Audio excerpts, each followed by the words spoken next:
berjalan dalam firman-Mu, hatiku siap.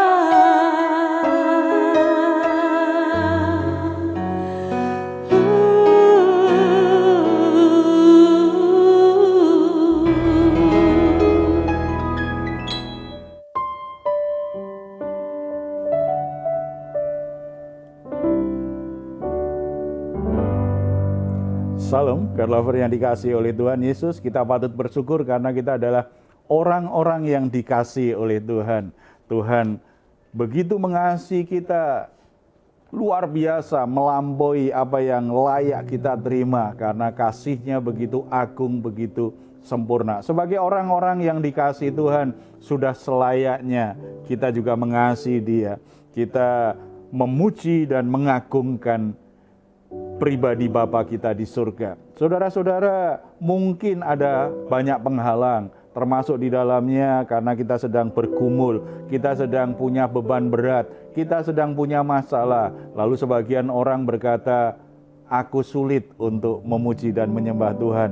Justru dalam kondisi seperti ini, kita semakin sadar kita sangat membutuhkan anugerah dan pertolongan Tuhan.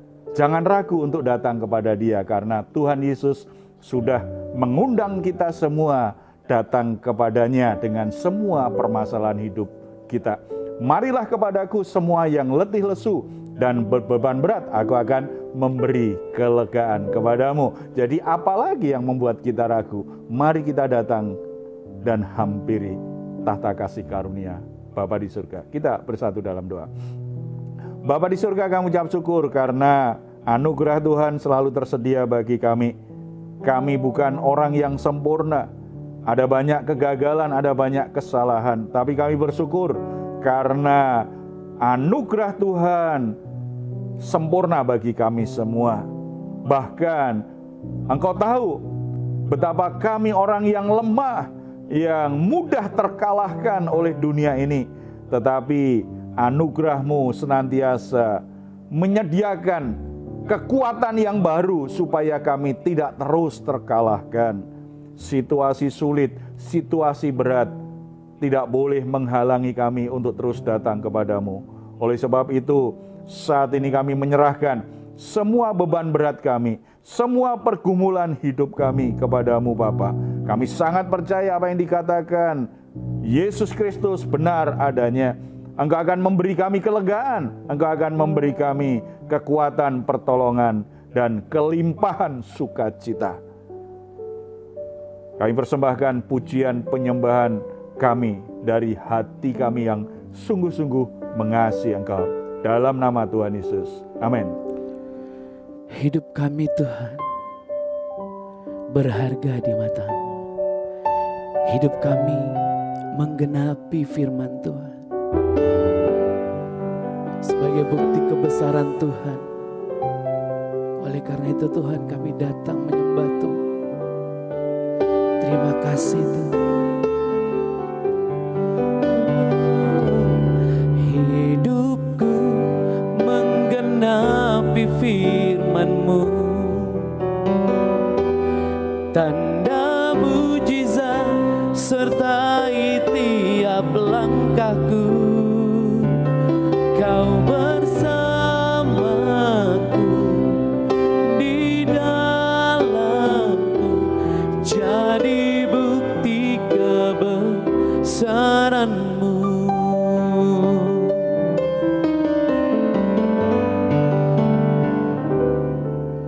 Tuhan, Kau sempurna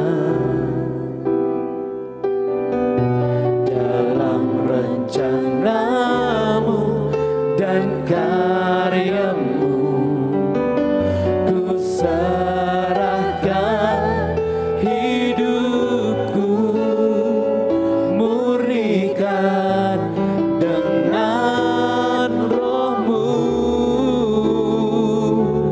Hidupku menggenapi firman-Mu.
kami Tuhan, berharga di mata-Mu. Glory bagimu Yesus, kemuliaan bagimu di tempat maha tinggi. Yesus Tuhan, segala kemuliaan bagimu. Jadikan aku Tuhan rumah doa-Mu, agar semua suku bangsa datang menyembah-Mu. Jadikan aku Tuhan rumah doa-Mu, agar semua suku bangsa datang menyembah-Mu.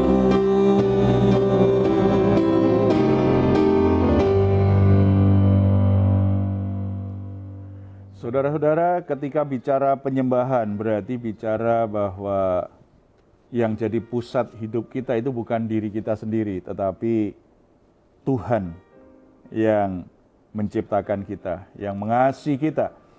Tetapi dalam hidup ini seringkali kita menjadikan diri kita pusat, pribadi kita, kesenangan kita, keinginan-keinginan kita. Kita ingin semuanya bisa terpuaskan dan kita berkata bahwa itulah nilai hidup kita, menikmati berkat Tuhan katanya. Padahal sedang melampiaskan keinginan-keinginan dagingnya, sedang melampiaskan keinginan hawa nafsunya. Nilai hidup kita seharusnya tidak hanya berdasarkan kesenangan sementara, tetapi hal-hal yang bernilai kekal. Kita akan sharing firman Tuhan tentang nilai hidup kita sebagai manusia. Cuma saya sudah bilang tadi, kadang-kadang nilai hidup kita itu ternyata salah, hanya hal-hal yang sifatnya sementara. Sepertinya pokoknya hidup kan hanya sekarang, besok mati, ya udah sekarang lampiaskan. Ini yang seringkali kita dengar ya. Kita seringkali mendengar hal-hal seperti itu kan. Ada yang punya pengalaman atau mungkin dulu berpendapat seperti itu, lihat orang-orang yang punya kecenderungan seperti itu. Saya mungkin ya Pak ya. Ini banyak orang saya lihat ya Pak bekerja, mendapatkan setiap bulan tuh mendapatkan gaji yang pastinya ya Pak ya. Kalau dulu saya suka mendengar nih dari teman-teman, setelah gajian itu mereka kalau zaman dulu kan suka ada pub klub gitu ya Pak ya. Jadi mereka udahlah Fer, menikmati hidup. Nah itu. Jadi mereka banyak pergi nongkrong gitu ya. Mungkin minum gitu ya. Ya mereka rata-rata ya semasih muda. Kapan lagi, kalau nanti kan udah nggak bisa lagi gitu. Jadi ya ada beberapa teman-teman saya yang itu senantiasa tuh sering banget saya dengar seperti gitu loh Pak.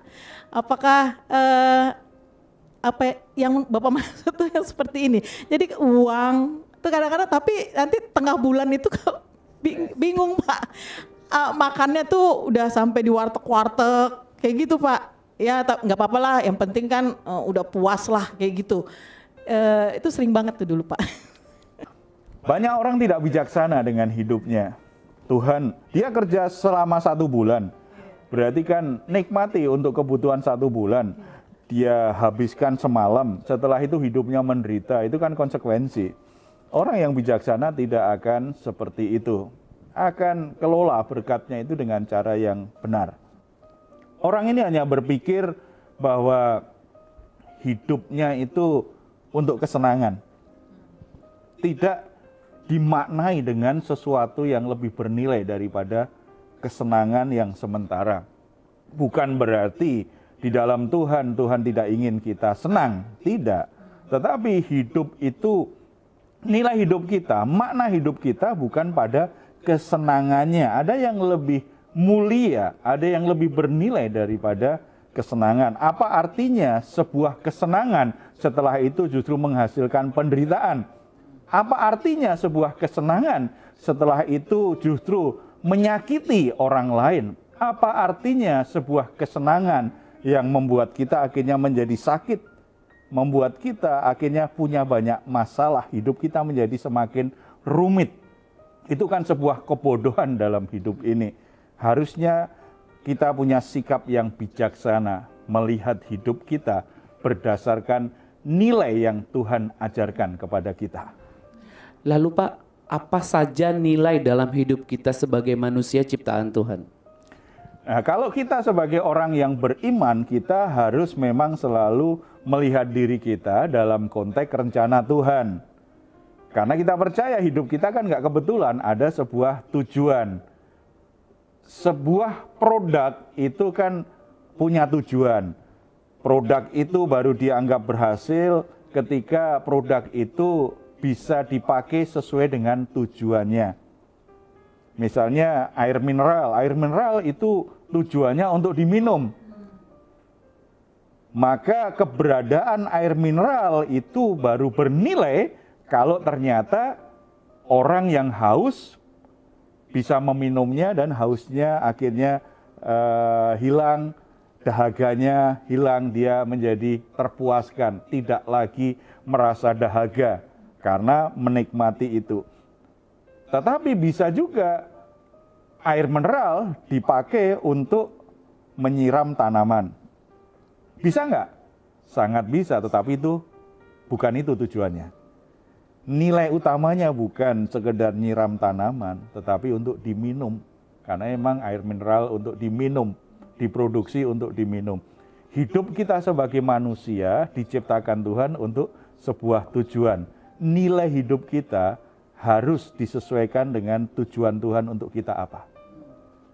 Kita baca Kejadian pasal yang kedua, ayat 8 sampai 17, perikop ini menolong kita untuk memahami hidup kita yang bernilai itu dari 3 hal. Yang pertama, hidup manusia itu sesungguhnya sebuah anugerah. Ayat 8. Selanjutnya, Tuhan Allah membuat taman di Eden, di sebelah timur. Disitulah ditempatkannya manusia yang dibentuknya itu. Bukankah sebuah anugerah? Tuhan ciptakan manusia di hari terakhir, sebelum Tuhan menetapkan sebagai hari Sabat, semua sudah disiapkan dulu. Semua alam semesta dan seisi bumi ini sudah disiapkan dulu oleh Tuhan. Kemudian Tuhan buat taman Eden. Setelah semuanya tersedia, Tuhan ciptakan manusia. Manusia ditempatkan di taman di Eden tersebut. Ini sebuah anugerah, berarti dalam rancangan Tuhan, Tuhan itu merancang kita dalam anugerahnya, serta menyediakan anugerah yang kita butuhkan, supaya kita bisa menjalani hari-hari kita itu dengan baik. Lupa akan anugerah Tuhan, membuat orang ketika dapat rezeki, ketika diberkati Tuhan, ketika sehat, ketika dapat jabatan, ketika dapat kesempatan baik, ketika dapat hal-hal yang membuat hidupnya lebih enak, dia lupa diri. Karena berpikir, itu milikku, hasil jerih lelahku sendiri, terserah aku mau buat apa, terserah aku mau apakan, terserah akhirnya untuk memuaskan diri sendiri. Tetapi kalau kita ingat itu anugerah Tuhan, berarti kita ingat, ini bagian yang kedua, ada tanggung jawab dengan anugerah itu. Kita baca di ayat yang ke-15. Tuhan Allah mengambil manusia itu dan menempatkannya dalam Taman Eden untuk mengusahakan dan memelihara taman itu. Ternyata Tuhan beri anugerah dengan sebuah tanggung jawab. Untuk apa? Adam dan Hawa untuk mengusahakan, untuk merawat Taman Eden itu. Berarti ada tanggung jawabnya. Hidup ini sebuah tanggung jawab. Kalau kita hidup berarti ada tanggung jawab yang harus kita kerjakan. Kita lahir di sebuah keluarga. Awal-awal kita dirawat oleh orang tua kita. Karena orang tua kita itu bertanggung jawab. Merawat, mengasuh, membiayai kita. Apakah kita punya hak untuk mendapatkan perhatian yang begitu besar, pengorbanan yang begitu besar dari orang tua? Sebenarnya tidak juga, tetapi itu anugerah pertama yang kita alami dalam hidup ini. Anugerah Tuhan melalui orang tua kita, memberikan apa yang mereka punya, berkorban sedemikian rupa agar kita bisa tumbuh sehat. Ketika kita sudah tumbuh, mulai remaja, bahkan mungkin belum remaja, kita harus sadar, kita juga punya tanggung jawab dalam keluarga. Makanya sebagai orang yang bertumbuh dewasa, tidak akan jadi beban orang tuanya terus-menerus. Dia pasti akan meringankan beban orang tuanya. Karena sebagian beban orang tuanya, sekarang anaknya ikut membantu. Anak yang punya tanggung jawab seperti inilah yang disebut dia dewasa. Cuma sayangnya kadang-kadang ada anak itu tumbuh sampai dia tua tetap aja jadi anak yang membebani orang tuanya. Tidak ambil tanggung jawabnya, tetapi justru jadi tanggung jawab orang tuanya terus. Ini namanya tidak dewasa.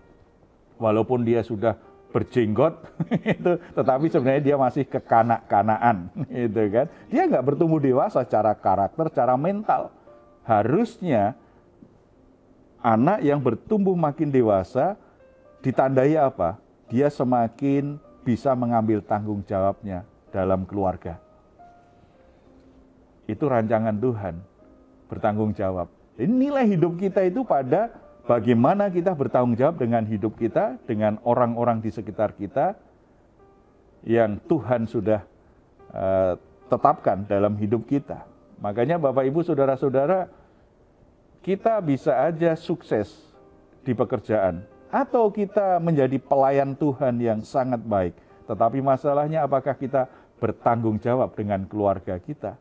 Nilai hidup kita bukan aktivitas kita, bukan kesibukan kita, bukan pula apa yang kita miliki, tetapi nilai hidup kita, apakah kita bertanggung jawab dengan apa yang Tuhan berikan, Tuhan percayakan dalam hidup kita. Kalau Tuhan percayakan kita rumah tangga, apakah kita sudah bertanggung jawab untuk merawat rumah tangga kita dengan baik? Kalau Tuhan sudah percayakan kepada kita pekerjaan, apakah kita bertanggung jawab bekerja dengan baik? Kalau Tuhan sudah percayakan kita pelayanan, apakah kita bertanggung jawab melayani dengan baik? Kalau Tuhan percayakan kita dengan harta benda, apakah kita bertanggung jawab mengelolanya dengan baik? Apapun yang Tuhan anugerahkan kepada kita, ingat ada tanggung jawabnya. Ketika kita mengelola tanggung jawab kita dengan baik, kita bisa mempertanggungjawabkan di hadapan Tuhan. Itulah nilai hidup yang sesungguhnya. Karena cepat atau lambat kita semua kan akan mengakhiri hidup kita di dunia ini. Kita akan meninggalkan dunia ini. Dan kita harus mempertanggungjawabkan selama kita hidup di dunia ini kepada yang memberi hidup, kepada Tuhan yang kita sembah. Makanya nilai hidup kita sangat terkait dengan tanggung jawab yang kita kerjakan dengan baik. Dan yang ketiga, kalau kita pelajari di ayat yang ke-16 dan 17.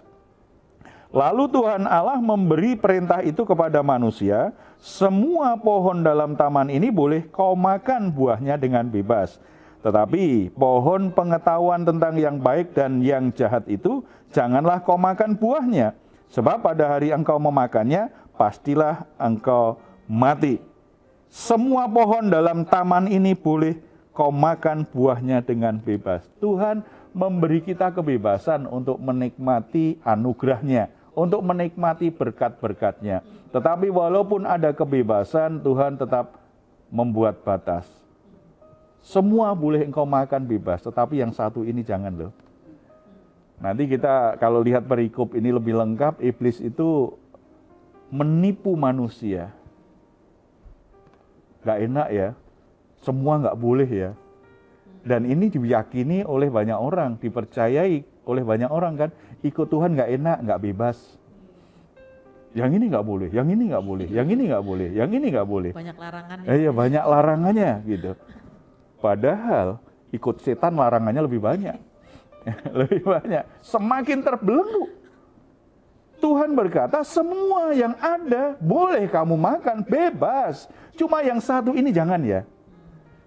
Kenapa? Tuhan memberi batas. Itu sebenarnya sedang menjaga hidup kita sendiri. Yang pertama, batas itu perlu diberikan supaya kita sadar siapa Tuhan kita dan siapa kita. Ingat bahwa semua yang dinikmati Adam dan Hawa di Taman Eden itu anugerah. Dia ada di Taman Eden dan boleh menikmati semuanya, itu anugerah. Dia nggak layak menerimanya, tinggal menerima dan menikmati. Bagaimana mungkin sudah disiapkan semuanya, sudah diberikan dan boleh menikmati semua yang ada di Taman Eden, tetapi dia lupa bahwa itu anugerah, itu kan lupa diri. Perlu ada garis batas. Ingat, ini anugerah dan kamu itu ciptaan. Kamu harus menghormati Tuhan. Batas itu sebagai sebuah disiplin hati nurani kita, supaya kita tetap menghormati Tuhan, menghormati pencipta kita. Sebab kalau semua bebas, maka yang menguasai dan mengendalikan hidup kita adalah hawa nafsu kita, keinginan daging kita. Kalau itu terjadi, maka hakikat diri kita, nilai hidup kita sebagai manusia mengalami kemerosotan yang sangat buruk sekali. Binatang tidak tahu apa artinya penguasaan diri. Binatang tidak ada garis batas. Tetapi manusia punya garis batas dalam hidupnya karena manusia itu makhluk yang mulia. Punya akal, punya perasaan, punya kehendak bebas, tetapi ada kesadaran rohani bahwa saya ciptaan dan ada yang menciptakan saya. Saya seharusnya menghormati Tuhan. Makanya saudara-saudara, orang nggak di sebuah tempat, nggak ada agama, belum masuk di situ, pasti ada kesadaran-kesadaran rohani tentang yang maha kuasa. Walaupun kadang-kadang sebutannya aneh-aneh gitu, atau kadang-kadang mungkin salah menyembahnya kepada siapa. Tetapi ada kesadaran batin bahwa ada pribadi yang maha kuasa, yang tidak terlihat, yang melampaui kekuatan manusia. Hati nurani itu perlu didisiplin, sebab dosa itu membuat hati nurani itu menjadi padam. Hati nurani bahkan menjadi mati. Banyak orang tidak punya hati nurani, tidak bisa berterima kasih kepada Tuhan yang memberi, tidak bisa bersyukur kepada Tuhan yang sudah memberkati dia. Dan itu nanti berimbas dalam kehidupan sosial dan relasinya dengan orang lain. Betapa banyak kita melihat anak-anak durhaka, tidak tahu berterima kasih kepada orang tuanya, tidak tahu menghormati orang tuanya. Bagaimana kita melihat orang-orang yang tidak pernah berterima kasih atau melupakan kebaikan orang lain, bahkan mengkhianati orang yang sudah berbuat baik kepada dia. Itu menunjukkan hati nurani yang rusak. Batas itu diperlukan untuk menjadi alarm di hati nurani kita. Keinginan tidak boleh melebihi rasa hormat kita kepada Tuhan. Kesenangan tidak boleh melampaui rasa hormat kita kepada Tuhan. Kita harus mempertanggungjawabkan itu di hadapannya. Amin. Saudara-saudara yang dikasihi oleh Tuhan Yesus Kristus, apa nilai hidupmu saat ini? Apakah pada kesenangan yang boleh saudara nikmati, pada prestasi, pada status sosial, atau pada uang, pada kenikmatan-kenikmatan dunia ini? Apakah itu membuat kita bahagia? Apakah itu memuaskan hati kita? Tuhan menyediakan makna, mengajar kita makna hidup yang lebih bernilai kekal dan memuaskan batin kita. Kita bersatu dalam doa. Bapa di surga,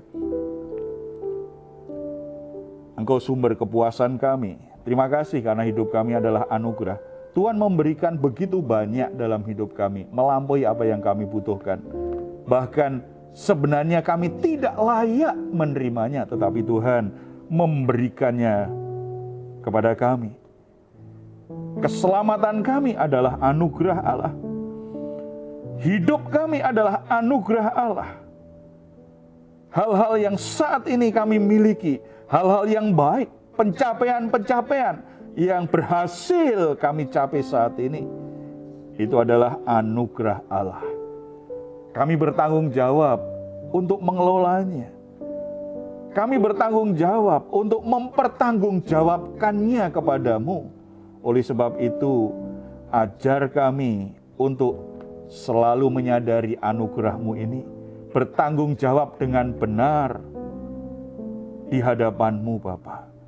Dan selalu ingat, ketika kami menikmati berkat-berkat Tuhan, ketika kami menikmati kesenangan-kesenangan karena berkat itu, kami tidak lupa diri. Kami tetap menetapkan batas yang jelas, yaitu menghormati Engkau. Bapa mengerti keadaan kami satu persatu saat ini, terutama bagi saudara-saudara yang sedang mencari arti hidupnya, nilai hidupnya. Mereka mengejarnya dengan berbagai kepuasan-kepuasan jasmani sedemikian rupa. Tetapi hati mereka tetap hampa, hati mereka tetap kosong.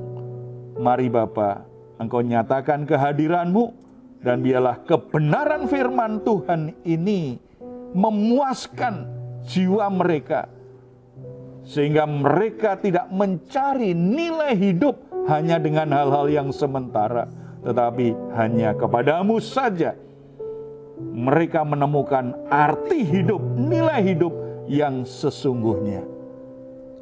Tuhan memberkati setiap saudara-saudara yang mengikuti Raise and Guide saat ini. Yang sakit Tuhan sembuhkan, yang lemah Tuhan kuatkan, yang sedang berbeban berat Tuhan memberi kelegaan, yang sedang mengalami masalah jalan buntu sehingga membuat mereka hampir putus asa. Tuhan, mari Engkau bukakan pintu-pintu kesempatan, jalan keluar yang terbaik dari-Mu Tuhan. Ketika mereka harus membuat putusan yang begitu penting dalam hidupnya, mereka mengalami kebingungan. Bapa, Engkau memberikan hikmat yang mereka butuhkan, supaya mereka bisa mengerti kehendak Tuhan dan bisa membuat keputusan yang benar, yang sesuai dengan kehendak Tuhan. Jangan biarkan mereka salah membuat keputusan Tuhan. Jangan biarkan mereka terhilang karena pilihan yang salah itu, Tuhan. Tuhan memberkati orang tua kami, Tuhan memberkati anak-anak kami, Tuhan memberkati orang-orang yang dekat dengan kami, Tuhan memberkati para pemimpin kami, baik pemimpin rohani maupun pemimpin kami di pekerjaan. Tuhan juga memberkati para pemimpin masyarakat, pelayan publik, dari kepala daerah sampai presiden. Tuhan berkati mereka semuanya Bapak, karena mereka adalah orang-orang yang Tuhan tetapkan untuk memimpin kami, supaya kami hari demi hari semakin mengenali jalan Tuhan dan menemukan arti hidup ini. Kami tidak sia-sia menjalani hidup ini, tetapi apa yang kami lakukan dalam hidup ini memuliakan Tuhan dan menjadi berkat bagi banyak orang. Dalam nama Tuhan Yesus kami berdoa. Amin. Saudara-saudara yang dikasihi Tuhan, nilai hidupmu terletak pada anugerah Allah yang Tuhan berikan kepadamu. Oleh sebab itu, mari kelola semua hal yang Tuhan sudah percayakan itu dengan penuh tanggung jawab, dengan selalu mengingat bahwa semua hal yang kita nikmati dalam hidup ini tetap menghormati Tuhan yang memberikannya. Kalau saudara-saudara saat ini sedang bergumul dengan persoalan-persoalan yang berat, jangan putus asa. Masih ada pertolongan dari Tuhan. Saudara yang membutuhkan dukungan doa, silakan untuk menuliskannya di nomor telepon yang tertera di layar saudara. Tim doa kami akan mendukung saudara supaya Bapa di surga menolong saudara semuanya. Kalau saudara ingin memberikan komentar, silahkan menuliskannya di ruang komentar yang ada di channel Diaspora TV. Kami tunggu. Mazmur 4 ayat 8-9. Engkau telah memberikan sukacita kepadaku lebih banyak daripada mereka ketika mereka kelimpahan gandum dan anggur. Dengan tentram aku mau membaringkan diri, lalu segera tidur, sebab hanya Engkaulah ya Tuhan yang membiarkan aku diam dengan aman. Puji Tuhan, selamat malam, selamat beristirahat. Tuhan Yesus memberkati kita semuanya. Salam.